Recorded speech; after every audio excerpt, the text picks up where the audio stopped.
Hello बच्चों, आज हम लोग एक्सरसाइज 4.3 का क्वेश्चन नंबर 7 लगाएंगे। ठीक है। अब देखो, इसमें कहा है कि दो संख्याएं हैं, उनके वर्गों का अंतर 180 है और छोटी संख्या का जो वर्ग है वो बड़ी संख्या का 8 गुना है। तो दोनों संख्याएं बताइए। ठीक है। तो हम लोग इसमें सबसे पहले मान लिया जाए, माना बड़ी संख्या इज इक्वल टू एक्स। बड़ी संख्या x मान लिया जाए तो छोटी संख्या क्या हो जाएगी? तो दिया है छोटी संख्या का वर्ग इज इक्वल टू क्या दिया है? 8 इंटू बड़ी संख्या यानी कि x, यानी कि छोटी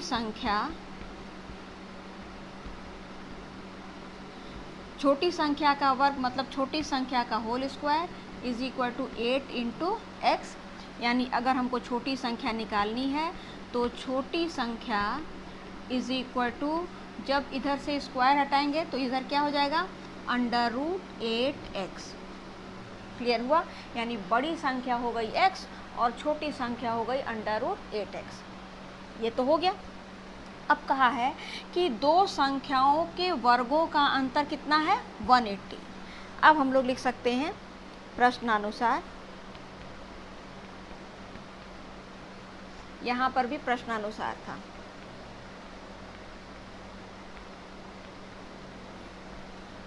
प्रश्नानुसार क्या है? दो संख्याओं के वर्गों का अंतर यानी कि x का स्क्वायर, बड़ी संख्या का स्क्वायर और छोटी संख्या का स्क्वायर,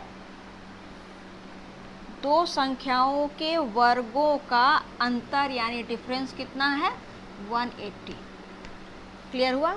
दो संख्याएं हैं, एक बड़ी संख्या है और छोटी संख्या है, दोनों के वर्गों का अंतर हो जाएगा 180 दिया हुआ है। ठीक।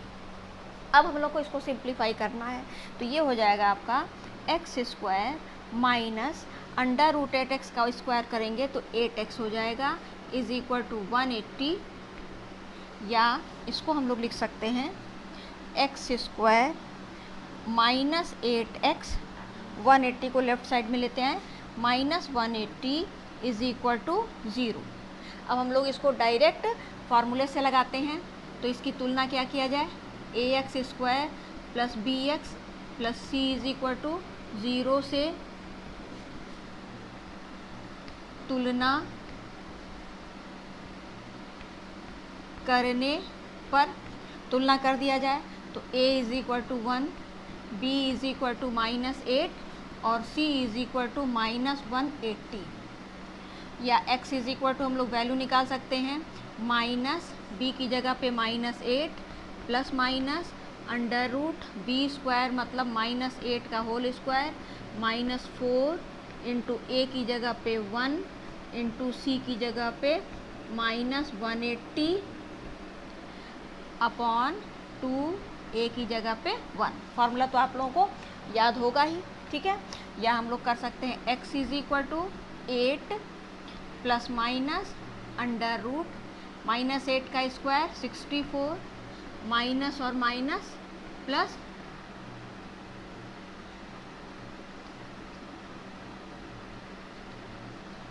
720 अपॉन 2।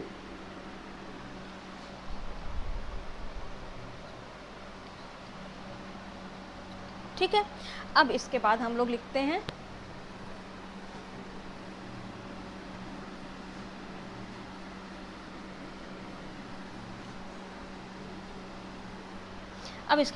करते हैं x is equal to 8 plus minus √4 8 7 upon 2। ठीक है। 487 अपॉन 2। ठीक है। अब इसके बाद हम लोग किया जाए 784 का वो अंडर रूट निकाल लिया जाए तो 784 का हो जाएगा आपका 2 2 4 3 8 4 और ये हो जाएगा 2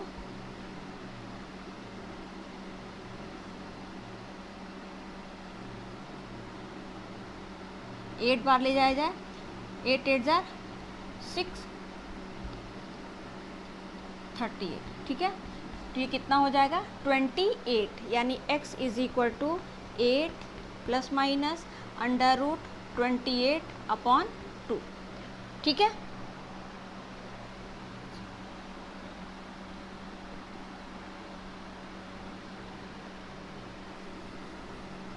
अब हम लोग लिख सकते हैं इसको कि x is equal to, sorry यहाँ पे हो जाएगा 28, 8 प्लस 28/2, या x is equal to 8 minus 28/2, x is equal to 36/2, x is equal to minus 20/2, ठीक है, या x इज इक्वल टू 18 और x इज इक्वल टू -10। तो चूंकि संख्या, बड़ी संख्या क्या है 18 है, ठीक है, तो बड़ी संख्या अगर x इज इक्वल टू 18 लेते हैं, ठीक है, अगर बड़ी संख्या दोनों है, अब देखो बड़ी संख्या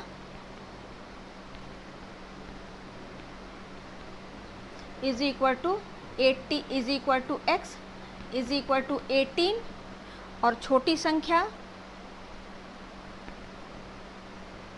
is equal to under root 8x is equal to under root 8 into 18 is equal to under root, इसको आप कर सकते हैं यहाँ पे 4 इंटू 2 इंटू 18, 4 2 जार 8 इंटू 18 इज इक्वल टू हम लोग लिख सकते हैं 4 इंटू 36, ठीक है, या हम लोग लिख सकते हैं छोटी संख्या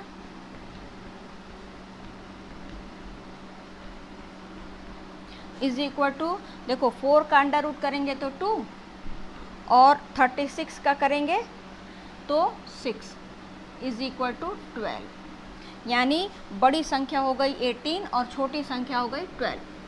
अब अगर देखो मान लीजिए हम लोग x इज इक्वल टू -10 लेते हैं, तो x इज इक्वल टू -10 बड़ी संख्या हो गई, तो छोटी संख्या यहाँ पर x की जगह पे -10 रखेंगे, और जब x की जगह पे -10 रखेंगे तो 8 इंटू -10 हो जाएगा is equal to under root -80 हो जाएगा, और जब भी अंडर रूट में माइनस होता है तो वो वैल्यू क्या हो जाती है अपरिभाषित या अमान्य हो जाती है, तो अमान्य हो जाती है, इसका मतलब कि x इज इक्वल टू -10 नहीं होगा, यानी ये क्या हो जाएगा अमान्य।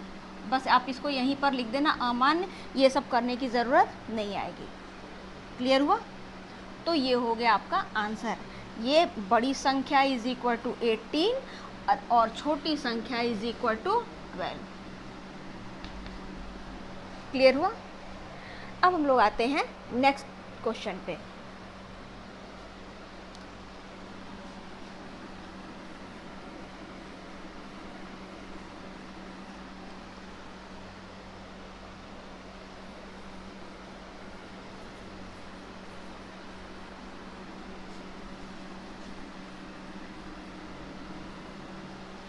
अगला क्वेश्चन है क्वेश्चन नंबर 8। कहा है रेलगाड़ी एक समान चाल से 360 किलोमीटर की दूरी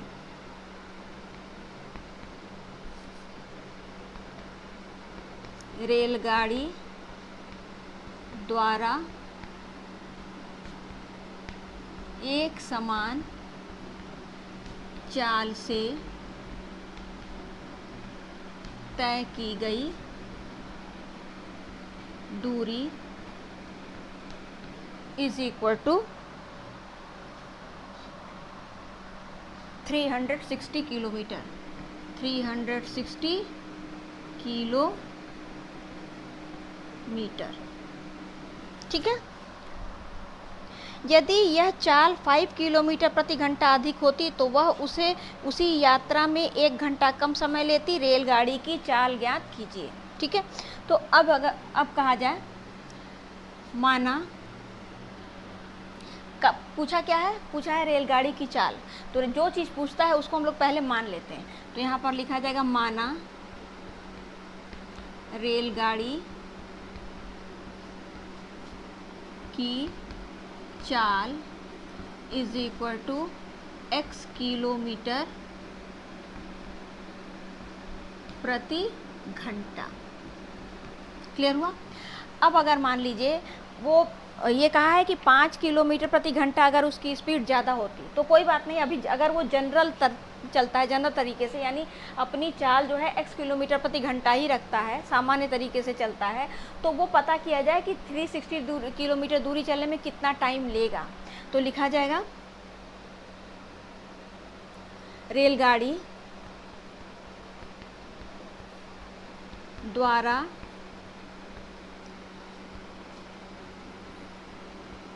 सामान्य चाल से चलने पर लगा समय बराबर दूरी बटा कितना हो जाएगा 4। ठीक है, तो समय को मान लिया जाए t1 is equal to distance कितना है 360 अपॉन इसकी स्पीड कितनी है x। आई बात समझ में। अब इसी तरीके से अब ये कहा है कि अगर उसकी स्पीड 5 किलोमीटर पर आवर होती तो इससे 1 घंटा पहले पहुंच जाती। तो अब हम लोग लिखा जाए प्रश्नानुसार 5 किलोमीटर प्रति घंटा चाल बढ़ाने पर रेलगाड़ी द्वारा लिया गया समय t2 is equal to distance कितना होगा 360 अपॉन वो 5 किलोमीटर चाल बढ़ा दिया गया, यानी उसकी ओरिजिनल स्पीड कितनी थी x थी, और उसमें 5 किलोमीटर प्लस कर दिया, यानी कि x प्लस 5। तो ये क्या कर रहा है कि ये इससे 1 घंटा पहले, अगर अपनी स्पीड बढ़ा दिया तो 1 घंटा पहले पहुंच गया। इसका मतलब ये है कि t2 इज इक्वल टू, या हम लोग इसको लिख सकते हैं t1 is equal to t2 plus 1। मतलब ये है कि अगर अपनी नॉर्मल स्पीड से अगर मान लीजिए ये 6 घंटे में पहुंचता है तो t2 इससे क्या हो रहा है, नॉर्मल स्पीड में चलने से 1 घंटा कम समय में पहुंचेगा, यानी ये कितने घंटे में पहुंचेगा 5 घंटा। आई बात समझ में। तो हम लोग लिख सकते हैं कि t1 यानी कि 6 is equal to t2 plus 1, यानी कि अगर t1 को 6 मान लिया जाए तो 6 इज इक्वल टू इसको 5 मान लिया जाए तो 5 प्लस 1 लिख सकते हैं इस तरह से इसको। तो कहा है कि सामान्य चाल से चलने पर लिया गया समय 5 किलोमीटर प्रति घंटा चाल बढ़ा देने पर लिए गए समय से 1 घंटा ज़्यादा है, या ये कहा जा सकता है कि जब अपनी वो स्पीड बढ़ा दिया तो उस सामान्य चाल से चलने पर जितना टाइम उसको लगता था उससे 1 घंटा कम समय लगा, यानी कि t2 इज इक्वल टू, ये भी कह सकते हैं या इसका हम लोग ये भी कह सकते हैं कि t2 पहले जितना टाइम लगा था उससे 1 घंटा कम समय लगा। पहले जितना, यानी बाद में जो समय लगा वो पहले जितना टाइम लगा था उससे 1 घंटा कम समय लगा। आई बात समझ में। ये लिखना हमको ऐसा लग रहा है ज़्यादा बेटर है, तो ये वाला लिख देते हैं कि स्पीड बढ़ाने पर लिया गया समय पहले इस सामान्य स्पीड से चलने पर लिए गए समय से 1 घंटा कम। अब ये वैल्यू रख दिया जाए, या इसको ऐसे पहले सिंप्लीफाई कर लिया जाए तो t2 को राइट में और 1 को लेफ्ट में किया जाए तो 1 is equal to t1 minus t2, या लिख सकते हैं t1 minus t2 is equal to 1, या t1 की वैल्यू कितनी रख दी जाए 360 अपॉन x माइनस t2 की value 360 upon x plus 5 is equal to 1। Clear हुआ? अब हम लोग इसको सिंप्लीफाई किया जाए तो ये हम लोग अब 360 कॉमन ले सकते हैं इसमें से। 360 कॉमन ले लेंगे तो कितना हो जाएगा 1/x minus 1/x plus 5 is equal to 1। या 360 एलसीएम ले लिया जाए x इंटू एक्स प्लस 5, ये एलसीएम हो जाएगा x plus 5 minus x is equal to 1। X x cancel हो जाएगा, 5 का मल्टीप्लाई इसमें कर दिया जाए तो 5 0 0, 5 6 जार 30, 5 3 जार 15, 1 8 0 0 अपॉन इसका मल्टीप्लाई कर दिया जाए x square plus 5x is equal to 1। ठीक है, अब हम लोग क्रॉस मल्टीप्लाई करते हैं तो ये हो जाएगा आपका x square plus 5x is equal to 1800 या x square plus 5x minus 1800 is equal to 0। अब हम लोग इसको बाई क्वाड्रेटिक फार्मूला से करते हैं। ये आप लोग, अब हम इसको डायरेक्ट लिख देते हैं और आप लोग इसको कंपेयर करके लिखेंगे। ठीक है, तो हम लोग लिख सकते हैं x is equal to -5 plus minus under root 5 का square minus 4 1 into minus 1800 upon 2, या x is equal to -5 plus minus under root 25 plus 0 0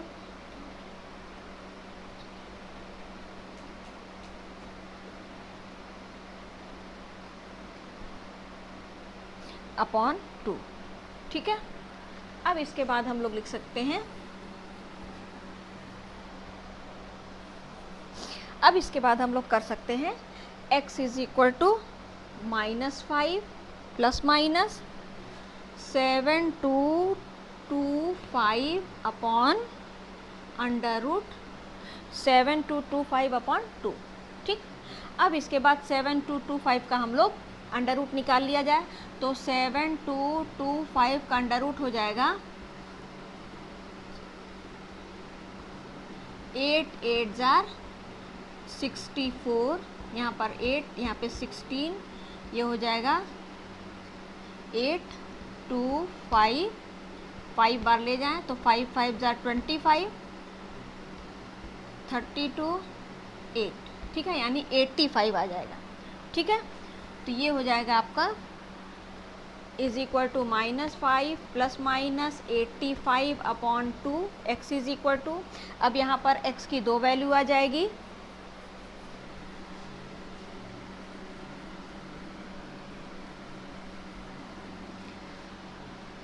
अब x की वैल्यू, अब x की 2 वैल्यू आ जाएगी। कौन कौन सी? एक तो x is equal to -5 plus 85 upon 2 तथा x is equal to -5 minus 85 upon 2। ठीक है, या x is equal to 80 upon 2 तथा x is equal to -90 upon 2, x is equal to 40 तथा x इज इक्वल टू -45। तो चूंकि x क्या है? स्पीड है। किसकी? रेलगाड़ी की चाल हम लोग निकाले हैं, रेलगाड़ी की स्पीड है। तो चूंकि स्पीड कभी निगेटिव नहीं होती है, इस वजह से ये क्या हो जाएगा? अमान्य, ये अमान्य हो जाएगा। तो यहाँ पर हम लोग लिखेंगे, यहाँ पर हम लोग लिखेंगे रेलगाड़ी की चाल यानी स्पीड